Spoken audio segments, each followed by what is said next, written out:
Ponte de Palavras.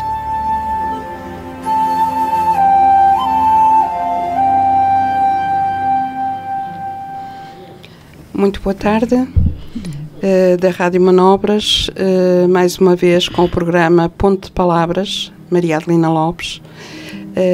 Hoje, dia 5 de setembro, temos connosco uma convidada, mais uma senhora, que vem acrescentar mais vida e beleza ao ramalhete de outras senhoras que têm passado por este programa. E temos então como convidada a historiadora a doutora Fina da Armada, que é subejamente conhecida em muitos círculos, principalmente se calhar aqui do Porto e não só, que tem um historial incrível, porque logicamente que tentei conhecer um pouco mais sobre a vida desta senhora, e tem um historial fantástico de pesquisa, principalmente de pesquisa. Segundo ela diz, ela tem uma frase que é que o currículo dela é aquilo que estuda, é uma das frases que ela gosta de dizer, todo o trabalho, ou a maior parte do trabalho dela, por aquilo que me apercebi, versou essencialmente acerca da mulher, enfim, a mulher global, a mulher a nível mundial, do ser no feminino, mas também sobretudo sobre a mulher portuguesa.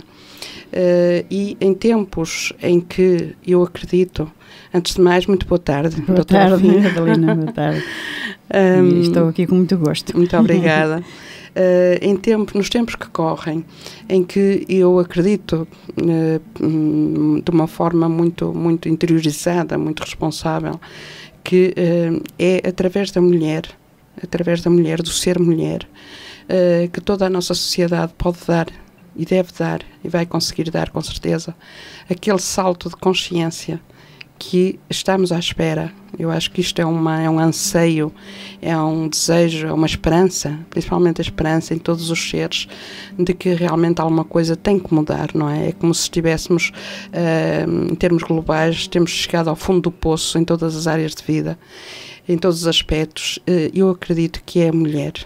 O papel da mulher é o que irá ser a peça fundamental na volta deste mecanismo, como historiadora, como pesquisadora, de uma forma tão intensa deste tema, e que, digamos assim, acabou por conhecer a mulher ao longo dos séculos que já passaram, que já vivemos, da nossa história, da nossa civilização. O que é que acha desta minha ideia ou desta minha esperança, Sra. Doutora? Bom, há um autor, que é o Aragão, que diz que a mulher é o futuro do homem.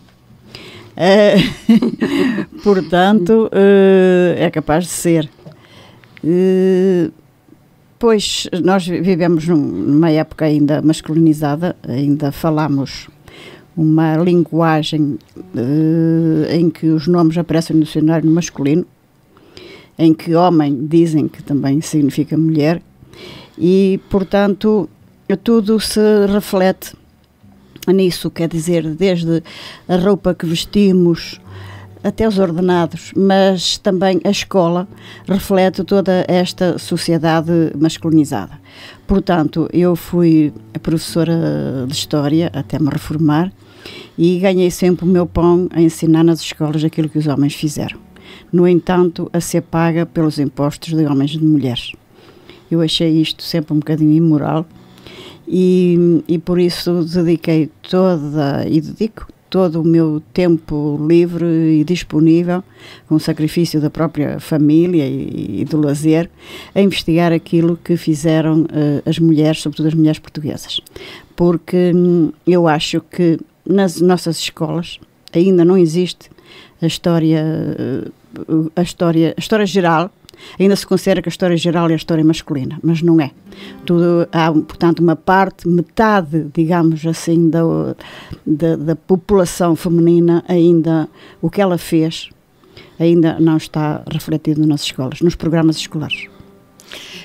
Essa falta de estar, porque é uma falta, não há dúvida nenhuma, uma falta calculada, uma falta que não é por acaso, não foi por acaso. Exato, não foi por acaso. Mas isso, quanto a mim, já vem na história da humanidade desde tempos imemoriais. Exato, já vem de muito tempo. E mesmo eu, como professora de História, muitas vezes já dava bocados da história feminina, biografias, e incluía as mulheres, mas eu nunca podia, por exemplo, pôr isso numa prova escrita, nem podia avaliar os alunos. Nunca podia reprovar um aluno ou dar-lhe uma boa nota perante o que ele conhecia da história das mulheres, porque isso não faz parte dos programas ainda hoje. Claro. Eu dizia que isto já vem de tempos imemoriais, em que em algumas épocas e algumas civilizações houve realmente um respeito até muito acentuado e muito profundo pelo papel feminino nessas sociedades, não é? O tempo em que a deusa ainda era respeitada, ou melhor dito, mais do que respeitada, existia. Era houve considerada uma evolução, pelo menos daquilo que eu tenho estudado, não é? Houve uma evolução. Ou seja, no princípio realmente havia a deusa, sobretudo a deusa mãe, era ligada à terra e à maternidade. E naturalmente aí a mulher tinha um papel predominante. Aqui em Portugal sabe-se, e ainda há um bocado de vestígios disso, no Minho, no Alto Minho. Portanto, onde existiu realmente ali um matriarcado. E, curiosamente, é no Minho que existe um menhir. Portanto, são aquelas pedras altas, sim. Feminino, é o único que eu conheço. Por acaso há dois, mas há um que tem mesmo seios e colares, que é de Arcos de Valdevez. Encontra-se no Museu de Arqueologia em Lisboa, mas foi encontrado em Arcos de Valdevez. Portanto, é que indica que houve ali um matriarcado, em que os bens passavam de mães para filhas. Ainda, portanto, é isso que dizem os autores romanos. Quando os romanos chegaram aqui, encontraram os celtas, os lusitanos, digamos assim, são eles que descrevem que naquela parte do Minho, digamos, Minho e Galiza, nessa parte as mulheres tinham realmente muito poder, participavam na guerra, e só para os filhos não serem presos pelos romanos, não serem, portanto, escravizados pelos romanos, elas preferiam matá-los. E, portanto, há assim uma série de episódios, mesmo aqui, por exemplo, as de Braga. Estava aqui o governador romano no Porto e elas vieram a cavalo por aí abaixo e mataram ele não lhes deu aquele valor que elas mereciam, e foi para elas ali entre os rios, e elas mataram e levaram a cabeça e andaram a passeá-la em Braga. Quer dizer, há uma série de episódios, portanto, que não são assim há muito tempo, de 2000 anos, em que se nota realmente que as mulheres tinham poder. Eu acho que ainda se verifica um bocadito disso no Minho, na passagem do ouro. Sim, sim. Portanto, ainda hoje o ouro passa de mãe para filha. Portanto, era uma riqueza móvel. Eu acho que vem daí. Portanto, segundo os romanos, os bens passavam não de pai para filho, mas por via da mulher. E era o noivo, tinha que adotar a noiva, e assim, eram elas que casavam também os irmãos. Portanto, havia assim uma série de costumes que são descritos pelos autores romanos. Doutora, nessas épocas, já que aprofundou tanto e tem uma pesquisa tão pormenorizada dessa e de muitas outras épocas, esse poder feminino, e que é aquele que provavelmente as mulheres estarão de novo hoje a renascer para ele, a despertar para ele, mas esperemos que seja sempre pela positiva e não pela necessidade como esses exemplos, que eram perfeitamente naturais nessas épocas, da violência e do poder, ou seja, que esse poder assumido hoje em dia pela mulher, que tem que o assumir como deusa, mas pela benevolência, pela responsabilidade. Estava ligado também ao trabalho e à produção da terra, porque eram elas que trabalhavam os campos. Portanto, os homens caçavam e portanto, dedicavam-se a comércio e outras coisas, à guerra, etc. Eram elas que trabalhavam a terra. E quando era preciso faziam uso também dessa agressividade. Exatamente, quando era preciso defender, defender a sua terra, não é? Defender o seu castro. Porque hoje lutavam realmente. Mas esse poder vinha-lhes daí, vinha-lhes, portanto, da produção de filhos e da produção do alimento. Vinha-lhes daí esse poder. Era mais acentuado então no norte de Portugal, no Minho, como diz. Há outras zonas de Portugal? Ali no Minho, portanto, há esses vestígios mesmo arqueológicos, não é? E que se nota, por exemplo, a mãe ali tem poder, mas é um poder, o poder que julgo que seria esse, o poder matriarcal, é um poder que não é da organização social, como é que eu hei de dizer? Por exemplo, lá não há muitas presidentes de junta ou presidentes de Câmara, portanto, não é um poder de Estado. E nem nunca foi, o matriarcado nunca foi um poder de Estado, foi um poder de família.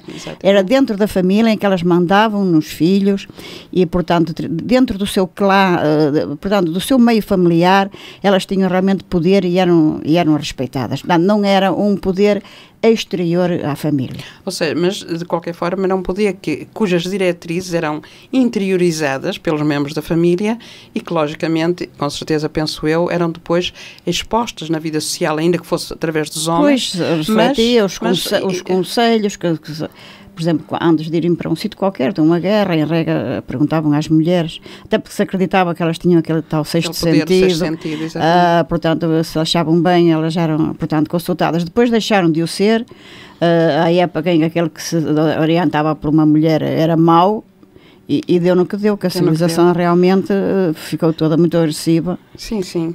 O yang masculino, o masculino veio ao de cima, não é? Exatamente, dualidade. E abafou por completo em tudo, tanto na própria linguagem, não é? E abafou em tudo. Uma das épocas mais representativas dessa mudança, e da qual eu já escrevi sobre isso e que me debruço muito sobre esse estudo, até porque, digamos que dos personagens da história, ele é um dos personagens que mais me toca,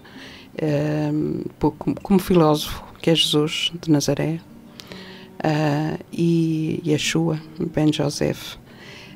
E acredito que nessa época, na época de Jesus, eu acredito que Jesus foi uma das pessoas que mais lutou por aprimorar, por resgatar a dignidade feminina. No tempo tenho dele. As minhas dúvidas. Eu tenho as minhas dúvidas. Não sei se ele lutou. Há o episódio da Maria Madalena. Sim. De resto, há partes na Bíblia em que não me parece que ele, portanto, que fosse feminista, digamos assim, tanto que lutasse por mulher, não me parece. Parece-me que ele que se integrou na cultura do tempo, completamente integrada. E depois, mas foi pior, por exemplo, o São Paulo, as práticas de São Paulo e as famosas cartas, e depois o cristianismo, e em nome de Cristo e de Deus, sobretudo, oprimiu-se a mulher, não é? Sim. Sim, porque uma coisa é nós termos uma ideia, porque às vezes eu tenho amigos que dizem, porque Deus é assim, quer dizer, cada qual faz a sua ideia também de Deus. Muito bem, e do cristianismo. Mas uma coisa é aquilo que nós pensamos, aquilo, na nossa própria vivência, e depois a vivência exterior, e como é que a religião é utilizada para oprimir o outro, sobretudo para oprimir a mulher. Exatamente. Quer dizer, as teorias são muito bonitas, mas depois há a prática, e nós somos oprimidas, porque está escrito na Bíblia que Adão nasceu primeiro, e que nascemos da costela para sermos companheiras, portanto, não temos existência própria, ele é que é o Senhor, nós nascemos porque ele se sentia sozinho, e não nascemos porque somos obra de criação, não é? Como entes independentes. Não, nós nascemos porque o outro nasceu. Portanto, e tudo isso vai-se refletir, sobretudo nas cartas de São Paulo, que diz que foi depois há aquelas teorias que ao longo do tempo da criação que foram sendo deturpadas, não é? Quer dizer, que o homem que é mais importante na fecundação que a mulher, etc. E tudo isso, pronto, que são ideias que hoje até pomos de lado, porque cientificamente não diz nada, mas o que é certo é que isso foi utilizado ao longo dos tempos para proibir a mulher de ir à escola, para proibir a mulher de ter uma profissão paga, etc, etc. De ir dar os bens, que não tinha capacidade para administrar e toca a roubar-lhe os bens e as heranças. É verdade. Portanto, utilizou-se a religião para isso. Doutora, mas eu estou a fazer a distinção entre religião e Jesus. Aliás, toda a deturpação que há na religião não tinha nada que fizeram posteriormente os cristãos primitivos, o grupo de cristãos primitivos, que eram aqueles que o seguiam, que não eram só os apóstolos. E dizem que havia sacerdotisas nesses grupos primitivos. Sim, haviam sacerdotisas e não só. Os direitos que ele proclamou eram iguais, não fazia distinção, e tanto é que, posteriormente, todos os cristãos primitivos não era só pelo facto de estarem a abraçar uma nova religião, o cristianismo, mas era principalmente por essa igualdade que tentavam impor, não é? Numa época onde isso já não era... Tenho aí as minhas dúvidas. Já não era permitido. Tenho aí as minhas dúvidas. Isso está expresso nos evangelhos apócrifos. Mas são os apócrifos, pois. Exatamente, em que que para a ciência poderão não ter aquela confirmação de que falávamos há bocado, sim, em mas off, não é? De igualdade acho um bocadinho forte. Agora que, claro, que o facto de se permitirem que era as sacerdotisas, está certo, mas, por exemplo, já que fala de Jesus, então uma coisa muito conhecida é a ceia. Quem foi que cozinhou a ceia? Foram certeza as mulheres, mas na hora de comer ou de se sentarem à mesa, onde é que elas estão? Quer dizer, há coisas que nós dizemos, mas depois vamos ver a prática e as coisas não acontecem, não é? É verdade. Não. É verdade, mas mesmo em todos os registros que temos, eu continuo a acreditar mais nos apócrifos do que daqueles que estão oficializados. E isso acredito que em poucos anos as provas de tudo isso virão ao de cima e poderemos ver que realmente não, a Igreja abafou e excluiu tudo aquilo que lhes poderia tirar poder. E aquilo que lhes dava poder era o domínio, através do medo, principalmente às mulheres, não é? Que foram e ainda são, em pleno século XXI, totalmente excluídas do sacerdócio, por exemplo. Do sacerdócio, não é? Que é algo aliás, que é... eu fui educada num meio muito religioso, de rezar o terço todas as noites à lareira. Era dito pela minha mãe. E fui cantora de igreja, catequista, fui tudo que era para ser. E a certa altura andava na escola primária, já tenho contado isto, e naquela brincadeira do giroflé, não sei se sabem. Sim. Aquela rodinha de meninas. Sim. E depois há lá uma parte que é assim: e que ofício lhe darei, giroflé, giroflá, e que ofício lhe darei, giroflé, giroflá. E as minhas companheiras disseram: o ofício de costureira, giroflé, giroflá. Eu é que estava no centro, porque nessa rodinha está uma menina no centro, todas estão à volta, e portanto dá-se uma profissão, portanto a mim deram uma profissão de costureira. E eu fiz parar a roda e disse que não queria ser costureira, queria ser padre. E então as raparigas riram-se que se fartaram, não é? Riram para lá. E disseram: tu não podes ser padre. E eu disse assim: não posso porquê? Não podes porque és rapariga. Nasceste rapariga, não podes ser padre. Eu fiquei com aquilo, eu não tinha tido consciência do mundo, com o mundo que era masculino, não tinha. Uhum. Nada para mim, até porque eu nasci numa casa de raparigas. Nós éramos 7. E, portanto, não havia rapazes, não havia aquela diferença entre o trabalho de rapaz e de rapariga, nunca me tinha percebido isso. E então, eu acho que no resto da escola, isto foi num intervalo, eu acho que não prestei atenção nenhuma, porque o que me lembro é que fui para casa a correr perguntar à minha mãe se era verdade. E então a minha mãe, que era uma mulher da aldeia, mas era uma mulher daquelas do Minho mesmo, e ela disse-me que era verdade e que eu olhasse à volta, que era o presidente da junta era homem, o padre era homem, o regedor era homem, Salazar, que na altura era homem, portanto quem nos governava, o médico na altura também era homem, portanto tudo que era importante era homem. Por isso, a nossa fuga, dizia ela, a fuga das mulheres é a gente nunca precisar deles. Portanto, tu estuda e trabalha para que nunca venhas a precisar de vir à custa de nenhum homem. Porque senão a gente dependia deles e tinha que se sujeitar. Grande ensinamento. E serviu-me sempre. Nesse momento foi um momento de despertar, era muito novinha, não é? Foi um momento de despertar. Para uma realidade. A partir daí é que eu comecei a olhar para o mundo e a ver, por exemplo, realmente que nós lá na igreja os homens estavam na frente e as mulheres atrás, nas procissões os homens iam à frente e as mulheres atrás, e ainda hoje o sino toca menos quando morre uma mulher, toca 2 carreiras, se morre um homem toca 3, ainda hoje, no século XXI. Não sabia disso, a informação. Portanto, está a ver o despertar, e talvez fui muito nova, comecei a pensar que afinal Deus que eu quero enteada, não era filha, não é? E a pensar, ou este Deus é fabricado, se este Deus é assim, é mau. Claro. Ou então este Deus é fabricado. Estão-me aqui a mostrar um Deus, é um Deus que me oprime. Eu acho que vamos mais por aí. Sim, é capaz de ser mais por aí. É mais um Deus fabricado, não é? É mais por aí, realmente. Em relação a todo esse estudo, novamente, e pesquisa que fez, e tendo em conta aquilo que eu disse no início, e já isto tudo vem de uma pequena conversa que tivemos por telefone, quando falei com a senhora a primeira vez, e quando lhe disse mais ou menos a que nos dedicávamos, e a nossa associação Portal de Luz, E a senhora falou de algumas coisas, eu só a escutava, e às 2x3 a doutora Fina diz-me, mas olha que eu não falo de espiritualidades. E eu acho que nesse momento tive a certeza absoluta que era mesmo a doutora Fina que tinha que estar cá num destes programas, porque a forma como me diz isso e que todo o conteúdo dessa conversa e que o conteúdo que vemos em alguns excertos que tenho lido dos seus artigos, que são centenas por esse país fora e não só, dos seus livros, etc. Tudo isso para mim tem um alto teor de espiritualidade, porque o grande engano, é capaz de ter, a grande porque falácia, no fundo tudo, eu acho que metade das coisas são espírito, não é? Outra metade é matéria, exatamente. Não é? Portanto, haverá espiritualidade em tudo. Pronto, mas como sou historiadora sou mais concreta, tenho que o ser, não é? Claro que sim. Como historiadora claro tenho o documento, aliás foi isso que eu aprendi, que aquilo que não está num documento não existe. Portanto, nós podemos dizer outra coisa, é claro que também o Jaime Cortesão diz outra verdade que eu sigo, que é a história é metade documento, metade raciocínio. Portanto, e o raciocínio é falível, não é? Também há parte do raciocínio, quer dizer, a gente encontra um documento que nos diz uma coisa, mas a gente muitas vezes vê que não pode ser.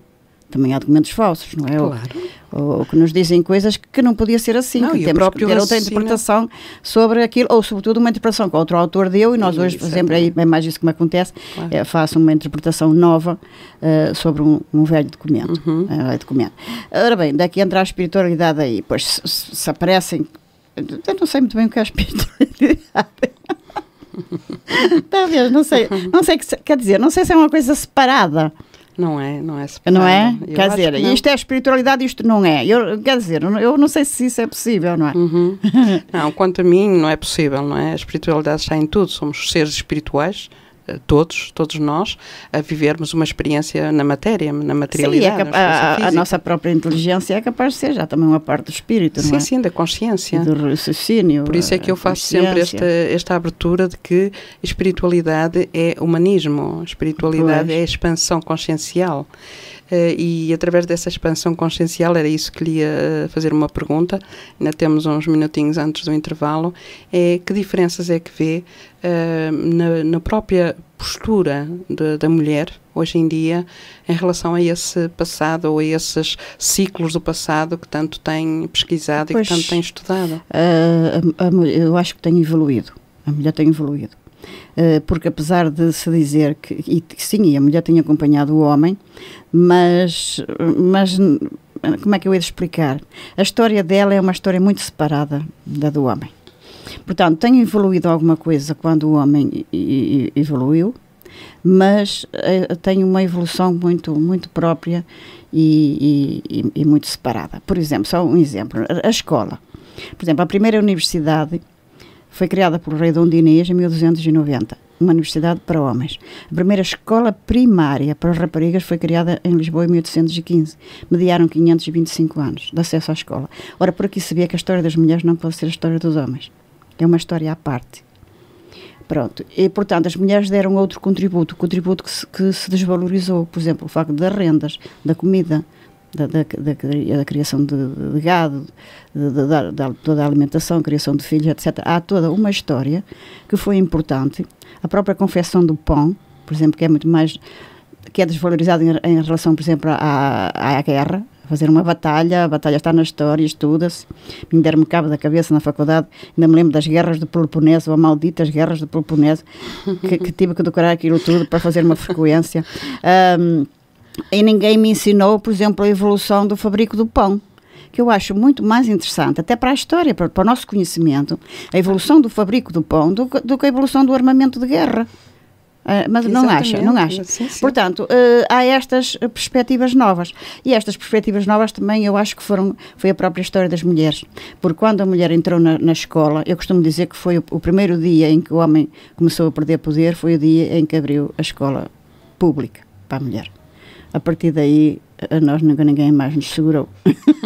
Embora nos ensinassem coisas masculinas e valores masculinos, mas ensinaram-nos a ler e a pensar, e a gente depois caminhou pelos próprios pés.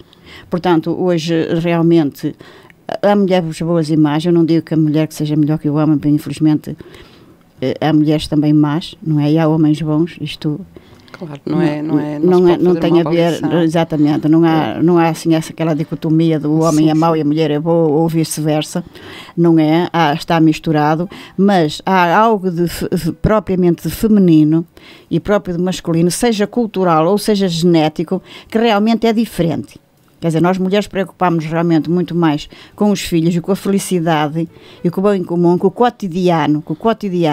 E o homem é mais ambicioso, pensa muito no futuro, em ter um carro para mostrar, um bom emprego, juntar dinheiro para adquirir isto ou aquilo outro. Tem muito mais aquela ideia do futuro, aquela ambição. Se isso é cultural ou não é, agora é assim. Agora... Sim, estamos a viver a materialidade, não é? É, vivemos. E há muitas mulheres hoje que também gostam mais do ter que do ser, não é? Pronto, também haverá. Mas eu acho que há uma parte realmente maior de mulheres que se preocupam com o cotidiano, com a felicidade do dia a dia, e mais homens que se preocupam um bocado com o futuro e com a ambição. Nós atualmente, e pelos muitos também estudos e pesquisas que faço nesses campos da chamada metafísica, o que estamos a vivenciar é aquilo que alguns cientistas chamam o salto quântico de consciência, não é? Do nível de consciência do próprio planeta. Isso mexe sempre com os habitantes, com as formas vivas desse planeta, porque o nosso não é o único, nem foi o único e não será o último também. E esta mexida, digamos assim, no nível da consciência, traz consigo toda uma série de desconforto, quer a homens, quer a mulheres. Está toda a gente, uma grande quantidade de pessoas, uma percentagem enormíssima, à procura de se encontrar. À procura de quem sou, o que é que ando aqui a fazer, o que é isto é, a gente nasce, morre, acaba, não há nada mais. Portanto, nós encontramos muita gente nessa fase. Sim, e até um bocado angustiada, não é? Totalmente angustiada. E isto da globalização nem sempre é uma coisa boa, porque antigamente o nosso mundo era muito pequeno, quando não havia televisão, nem rádio, nem nada. O nosso mundo era uma aldeia, não é? Portanto, nossa consciência praticava-se na solidariedade, digamos. Agora que temos todo o mundo, e ao nos apercebermos que é uma coisa que nós façamos que pode ter reflexo, como aquela famosa frase de que uma borboleta que voa na China... Pode provocar um furacão na Antártida. Exatamente. Exato. Pronto, que é um bocadinho exagerada, mas serve como exemplo. Eu acho que serve como exemplo que uma coisa pequenininha tem reflexo numa coisa grande. Em tudo, porque no fundo nós somos um todo, não é? Nós somos uma célula de todo um corpo imensuravelmente grande que não conseguimos ver e que no topo desse corpo está uma consciência suprema. Pelo menos é isso que eu penso, não é? Que eu penso que é uma consciência matemática, totalmente matemática, é um super computador que nós nem podemos avaliar a capacidade e que gera todo este corpo galáctico e que por cá andamos. Estamos quase no término desta meia hora, que mais uma vez foi a voar. Fazemos sempre este comentário. Parece que não dissemos nada, não é? Mas dissemos muito e com certeza que são chamadas de atenção, reflexões. A Marisa já está aqui a olhar para mim, ela quando está a chegar a hora, ela olha para mim. E então vamos fazer um ligeiro intervalo, senhores ouvintes da Rádio Manobras. Voltamos já com a nossa convidada, com esta pessoa deliciosa que é a doutora Fina da Armada. Até já. Muito boa tarde para os senhores ouvintes que só agora se juntam a nós através desta edição do programa Ponto de Palavras, que está a ser emitido, como sabem, pela Rádio Livre do Porto, Rádio Manobras. Saudamos e informamos que estamos hoje com uma convidada que é a historiadora Fina da Armada, sebejamente conhecida nos meios de culturais e académicos portugueses. Tivemos a primeira meia hora com aquela conversa sempre encantadora, mas em que o tempo não perdoa e foi tudo demasiado rápido.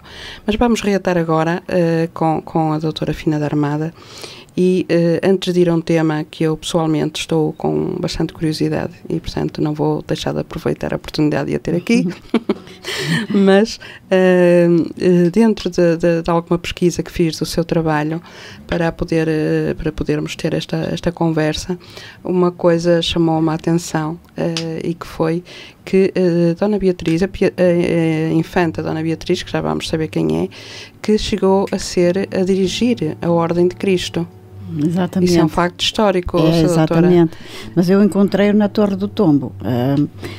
Curiosamente, eu andava a fazer a minha tese de mestrado sobre a mulher na expansão portuguesa, o que foi assim uma surpresa, que era assim uma coisa muito antiga, porque em regra estes estudos sobre as mulheres é do século XIX para cá. Ninguém aprofunda muito, porque há a ideia que as mulheres para trás não fizeram nada. Portanto, há essa ideia. Parece que estivemos sentadas numa cadeira, só a ter filhos, mesmo assim a ter filhos para os homens, porque eles é que mandavam neles e lhes davam o nome, e que nós passámos a vida, nascemos e morremos sentadas numa cadeira. Ora, isto não pode ser, não é? Claro.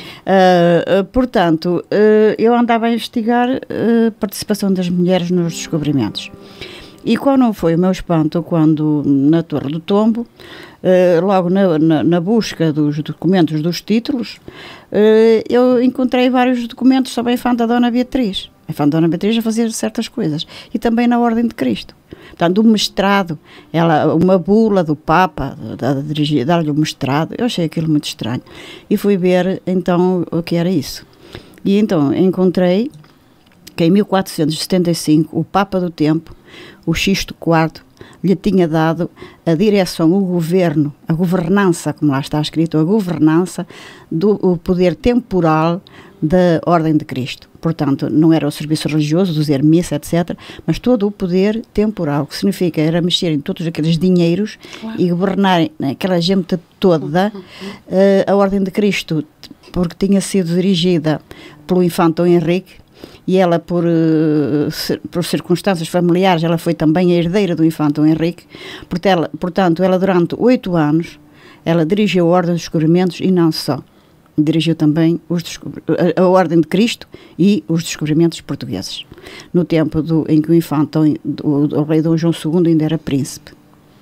Ou seja, isso acho que é uma informação incrível. É incrível. Deve ter sido a única altura na história em que uma mulher está à frente. Exatamente. Da ela Ordem de teve Cristo. um poder extraordinário e é curioso como ela foi tão excepcional que em regra os historiadores pegam nisso e põem de lado a jogar. Não pode ser.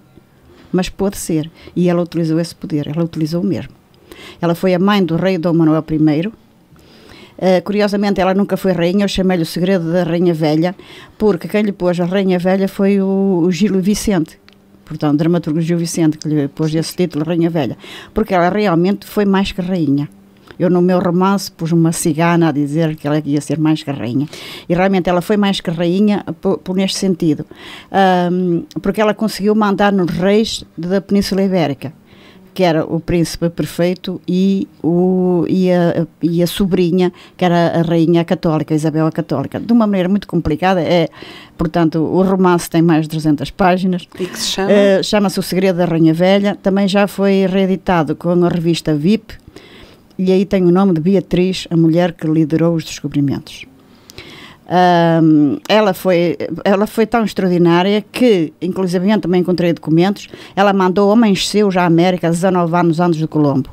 Ela descobriu as Antilhas. Ela sabia das Antilhas. E de tal maneira que ela depois vai fazer um tratado de paz como mestre da Ordem de Cristo. Ela vai fazer o primeiro tratado de globalização do mundo com duas mulheres, com a sobrinha, com a rainha Isabel a Católica, a rainha da Espanha. Elas encontram-se, ela vai a Alcântara e encontram-se e fazem lá o tratado de Alcáçovas. Antes do famoso tratado de Tordesilhas.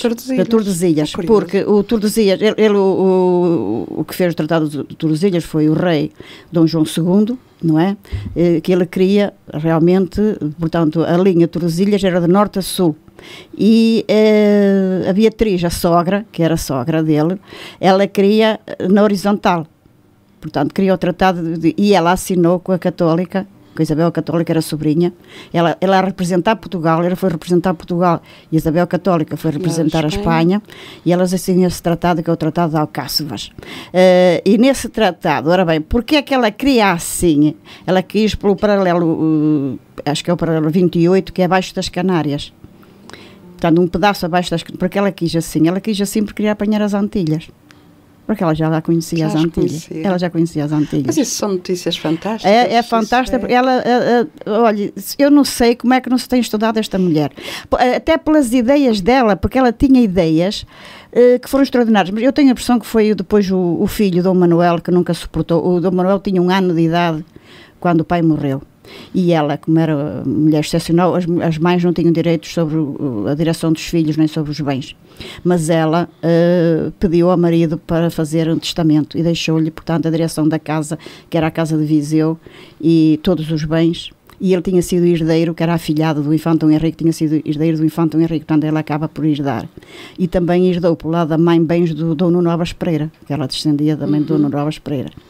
E ela vai governar. Os documentos que se encontram na Torre do Tombo são confirmações, portanto, que dá a ideia que o filho, Dom Manuel I, que aliás os documentos, o período em que ela governou, desapareceram grande parte dos documentos, mesmo da Ordem de Cristo, desapareceram esses documentos, porque eu tenho a impressão que ele quer, por inveja, aliás, como desapareceram 2 anos inteirinhos os últimos anos do Dom João II, as chancelarias, todos aqueles documentos oficiais, 2 últimos anos do rei Dom João II desapareceu. Eu acho que foi o Dom Manuel I que fez desaparecer, o filho, portanto, fez desaparecer. E então, mas aparece confirmações.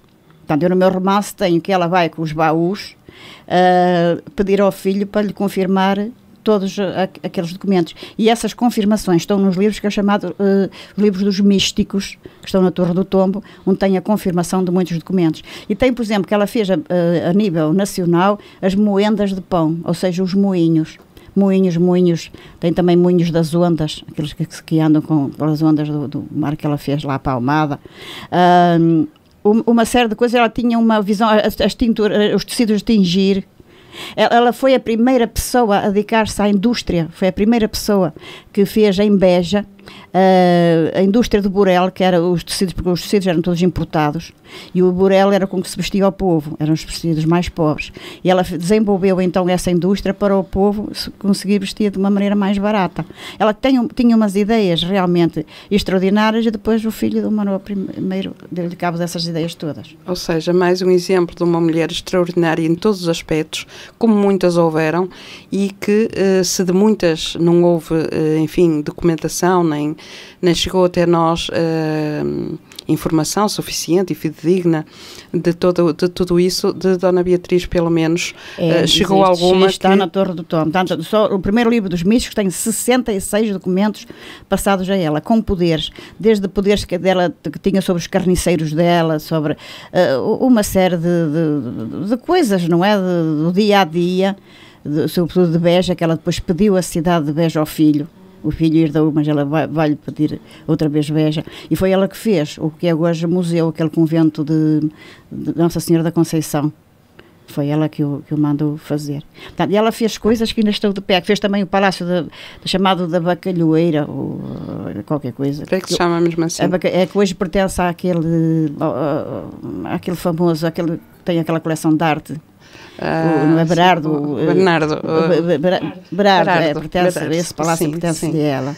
A ele digo, mas foi ela que o fez. Eu acredito que estes exemplos que estamos hoje aqui, e que foi um dos temas que se abordou aqui neste programa, sobre a infanta Dona Beatriz, que foi mãe de Dom Manuel I, como acabaram de escutar, e que a doutora Fina da Armada fala, eu diria, mais do que com conhecimento dos factos, com uma paixão imensa que se nota que tem por esta história, por este personagem da história, que é fantástico.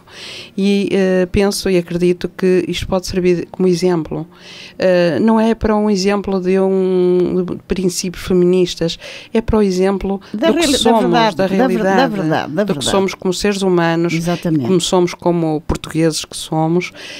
Aliás, hoje há provas que ela que fez a alfândega, foi ela que criou a alfândega cantiga de Funchal, ela dirigiu também as ilhas, e hoje já os historiadores sabem que toda aquela organização que é do tempo dela, as ruas, portanto, o urbanismo, digamos, das ilhas, foi ela que fez, ou quer dizer, homens, quem ela mandava, não é, fazer. Porque ela era das poucas pessoas que dava os cargos por mérito. Porque em regra dava-se por ser filho de... E ela dava por mérito. E quando era preciso, ela ia contra as leis. Que era a lei mental, que não dava os filhos ilegítimos, ela dava. Quando ela era preciso... Ou seja, temos aqui um exemplo de uma mulher de armas em todos os aspectos e que, no fundo, uma rebelde também, não é? Que com certeza que foi contra tudo aquilo que era instituído naquela época em relação às mulheres. Uma pessoa com muita força, que nos sirva de exemplo a todos nós e que venham muitas Dona Beatriz para os tempos que correm, que eu acho que estão muito precisados, e não é? num mundo completamente hostil, porque ela tinha aquelas leis todas contra ela, aquela gente toda contra ela, nobres, do clero, e ela conseguia sempre arranjar uma inteligência. É isso que acho que a nós mulheres nos caracteriza. Ao longo do tempo, como fomos tão oprimidas, se fizermos um cerco, a gente tentava encontrar uma portinha para escapar. E aí fazia-se um uso mais aprimorado da inteligência, não é? Da capacidade. Aquelas que conseguiram escapar fizeram coisas realmente extraordinárias. Doutora, vamos falar um bocadinho, porque o tempo voa mais uma vez, não é? Daqui a bocadinho estaremos no fim de mais esta meia hora, de algo que faz parte também do seu trabalho de pesquisa, quer sozinha, quer em conjunto com outros pesquisadores, e que tem a ver com os fenómenos, tudo o que é fenómeno, e sei que tem pelo menos 6 obras editadas nesse campo. Sobre Fátima tenho. Algumas delas em conjunto com o professor Joaquim Fernandes, que há 2 programas ou 3 foi nosso convidado também neste programa, e este tipo de fenómenos concretamente sobre o que se chama o milagre de Fátima, o mistério de Fátima, fala-nos um bocadinho sobre isso. Eu como historiadora tenho um lema que eu acho que aprendi na faculdade, não é? Eu acho que deve ter sido da faculdade. Quer dizer, quando existe uma teoria ou uma coisa e há documentos ou há coisas que a gente tem que pôr de lado porque não se encaixam na teoria, a teoria está errada. Portanto, não é o documento que está errado, é a teoria. Portanto, se a teoria está errada, vamos lá tentar fazer outra com os documentos para que nada fique de fora.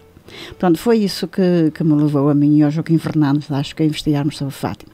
Porque o que acontecia é o seguinte: há as aparições de Fátima, mas a Igreja teve que pôr documentos de lado, os chamados documentos secretos, que durante muitos anos agora já os publicou, mas só os publicou assim, de uma maneira muito disfarçada e por uma universidade. Publicou só depois na década de 90, quer dizer, quando Fátima já estava construída, já é impossível, portanto, destruir Fátima, mas precisou de pegar em certos documentos de pôr de lado porque não se encaixava. Por exemplo, a própria descrição que os videntes deram do ser que lhes aparecia, não é? Que era um ser pequenino, aparentava entre 12 a 14 anos, media 1,10 m de altura, trazia um fato com riscos ao comprido e ao travessas e pelo joelho. Portanto, era como acolchoado e tinha saia pelo joelho. Diziam que os padres diziam que não era possível, que eles tinham visto mal, porque a Nossa Senhora não podia trazer uma saia pelo joelho, porque na altura a saia era comprida. Quer dizer, quem diz esta, diz outras descrições, como o Milagre do Sol. O Milagre do Sol, que as pessoas viram, que era um disco de prata fosca, disco metálico como de prata, que tinha 3 seres dentro, que os saudou, eles disseram que os abençoou. Quer dizer, isto não se encaixa na teoria. Portanto, as minhas investigações não são contra nada, até que eu sou a favor de Fátima, e sinto-me muito bem lá. Eu acho que lá, realmente ali há um campo de energia muito benéfica. Sim, benéfica, isso era o que estávamos a falar agora há bocadinho. Benéfica. E eu acho que os seres que apareceram em Fátima, que foram benéficos e portanto, foram para o nosso bem e ajudar-nos, incluindo com curas, e já no dia 13 de outubro houve curas.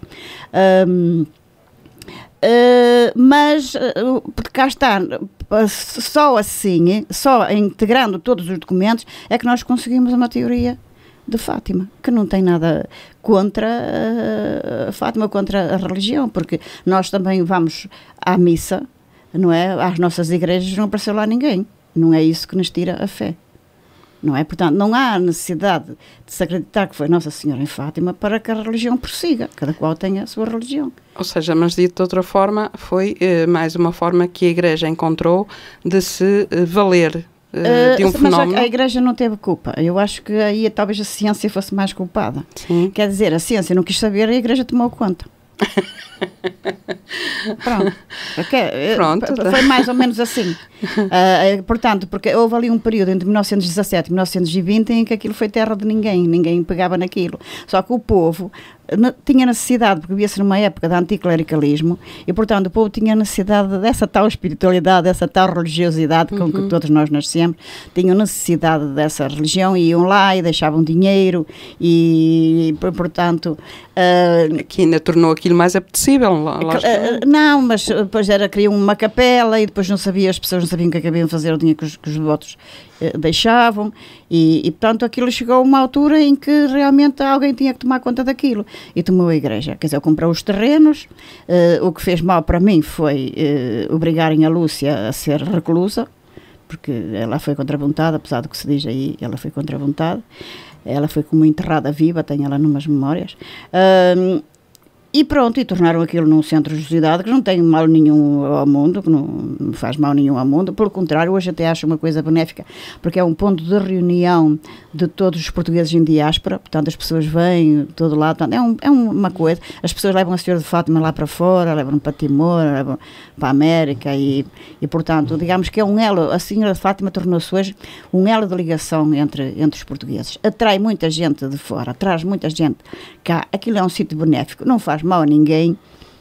Eu não sou contra a Fátima. Agora, a minha curiosidade historiadora é o que é que se passou em Fátima. E não foi Nossa Senhora que lhe apareceu. Não tem mal nenhum, mas não foi Nossa Senhora que lhe apareceu. Porque a Nossa Senhora não era assim. Aquela imagem que nós veneramos foi feita por um escultor de Braga que deram-lhe a incumbência de ele fazer Nossa Senhora de Fátima. Ele não sabia que era Nossa Senhora de Fátima e foi copiar por uma pagela da Nossa Senhora da Lapa. Portanto, pondo essa pagela Nossa Senhora de Lapa e Nossa Senhora de Fátima é igual. Portanto, não tem a ver com aquela Senhora de Fátima, aquela nossa imagem que lá aparece, é Nossa Senhora da Lapa. Ainda baseada nessas investigações todas que faz, nesse trabalho imenso de toda uma vida, e esses seres? Acho o segredo de Fátima extraordinário. Extraordinário. E não aquela interpretação da Igreja. Olha, tem a ver com o pequeno, com a tal coisa das asinhas. Eu acho que é assim, é o que nós, em pequeno, se nos unirmos, podemos fazer a salvação. Quer dizer, a salvação, em regra, a Igreja acredita que a salvação é depois de morrermos, não é? Sim. O segredo de Fátima é que a salvação é feita por nós todos, se nós nos juntarmos. Exatamente. Nós conseguimos salvar-nos. Eu acho que é a coisa mais extraordinária. Eu já escrevi um livro, que é O Segredo de Fátima e Nostradamus, em que foi realmente uma quadra de Nostradamus, quando eu a cruzei, e é que descobri o Segredo de Fátima. Acho a coisa mais extraordinária. Aliás, eu chorei quando tive aquela clarividência, aquela luz, aquele flash, percebi todo o Segredo de Fátima. O meu problema foi como é que eu vou conseguir escrever isto, e não sei se consegui, porque me veio uma ideia do coletivo, sabe, uma ideia toda, sim. Mas a gente ao escrever tem que usar as letras, os acentos, as vírgulas, não é? Sim. E portanto tem que pôr as ideias, tem que dar uma correnteza, tem que começar num princípio e dar uma continuidade, e isso foi difícil, mas portanto, eu não me importo de dizer, eu quando cruzei com uma quadra de Nostradamus tive a datação do Segredo de Fátima. Portanto, o Segredo de Fátima é um bispo de branco que atravessa uma cidade em ruínas, onde morre muita gente, ele vai para uma montanha onde encontra uma cruz tosca e portanto morre por lá muita gente, sacerdotes, é o que diz o Segredo. Ora bem, mas não diz quando foi. Ora, cruzando com uma quadra de Nostradamus, fala lá que é no ano de 1999, no mês 7, há de vir do céu um rei de assustar, que lutará contra o rei de Angomões, antes e depois Marte lutará. Bem, Marte é o deus da guerra, portanto havia guerra antes e depois de vir do céu alguma coisa que assustava e que ia lutar contra o rei de Angomões. Eu andei a ver o que era os Angomões, portanto, eram os mongóis, toda aquela gente do Oriente, e depois era 1999, no mês 7. 1999, mês 7. O mês 7 não é julho, é setembro, 7 de setembro. Portanto, o que é que aconteceu no mês 7 de 1999? Houve realmente um bispo de branco que atravessou uma cidade em ruínas, que houve a montanha, houve a cruz, morreu homens e mulheres, e veio uma coisa do céu. Foi Timor. Portanto, e foi a primeira vez uma coisa pequena, foi a única vez desde a pré-história que a humanidade se juntou para salvar. Porque nós aliámos-nos, por exemplo, na Primeira Grande Guerra, houve os aliados, mas foi para fazer guerra. A primeira vez desde a pré-história em que o mundo se uniu, desde Moçambique, do pequenino, desde ao grande, todos nós que deitámos flores aos rios, que pusemos panos brancos nas janelas, nós rezamos, nós fizemos tudo, fizemos aqueles minutos de silêncio, ainda me lembro na escola, a gente envolveu os alunos, foram velhos e pequenos, foi as direitas e as esquerdas, não houve crentes e descrentes, portanto todo Portugal se juntou e conseguimos a partir daqui ligar o mundo e conseguimos salvar uma nação que nasceu, que foi Timor. Para mim, esse é o segredo de Fátima. E o bispo de branco foi aquele que teve o prémio Nobel, portanto, teve muito mais que o Papa, nem era um Papa, recebeu o prémio Nobel e era português. Por isso é que o ser de Fátima apareceu em Fátima. Porque se tivesse a ver com o Papa, tinha aparecido em Roma. Se apareceu em Fátima, é Portugal, é porque teria a ver alguma coisa com Portugal. E é esta nossa ideia, e realmente nós somos o povo que conseguimos aquela universalidade, aquela solidariedade, o ir lá para fora e deixar a nossa língua, o ver no outro um irmão. Eu acho que... Sim, que se deixa uma marca profunda em todos os países. Eu acho que não há povo que consiga. Lá fora até se diz por brincadeira que Deus criou 4 raças e o português criou a 5ª. Foi os melaços, os mestiços, digo, os mulatos. Portanto, nós temos uma certa capacidade de nos ligarmos ao outro. O André Louro de Almeida diz que Portugal é um país sacerdotal.